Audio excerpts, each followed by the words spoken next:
have anything to do with Leslie's disappearance? No.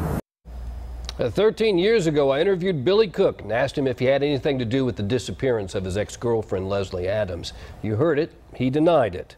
But tonight, after all this time, he's in jail, accused of her murder. Police say he killed Leslie Adams just days after she filed a restraining order against him in 2005. But authorities didn't find her remains until 2007. Fox 5's Angelique Proctor talked to Leslie Adams' family today about the break in the cold case. She joins us now live. Angelique?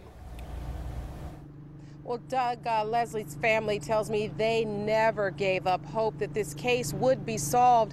They said they suspected Billy Cook all along, and their suspicions were correct, but Cook's attorney tells us not so fast. You never hit her? No. Choked her? No. Threatened her life? No. That was Billy Cook's story to Fox 5's Doug Evans 13 years ago, shortly after his ex-girlfriend took out a restraining order against him and disappeared.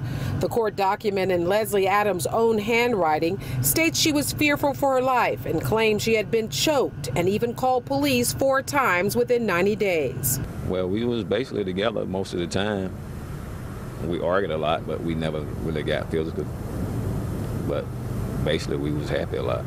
In October of 2005, Leslie was reported missing from her Lilburn apartment. Police say they found blood and a shell casing on the scene. For 2 years, there was nothing. Then, in 2007, authorities found her remains in Franklin County. Her family, seen here in 2005, always suspected Cook.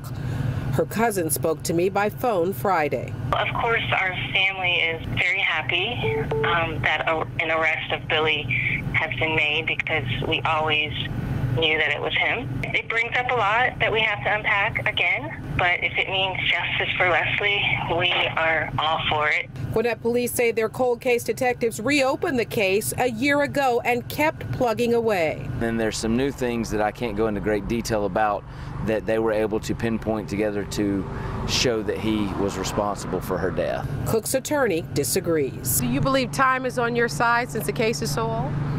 I believe innocence is on our side. He was innocent 13 years ago. He's innocent now. And that was Fox 5's Angelique Proctor reporting.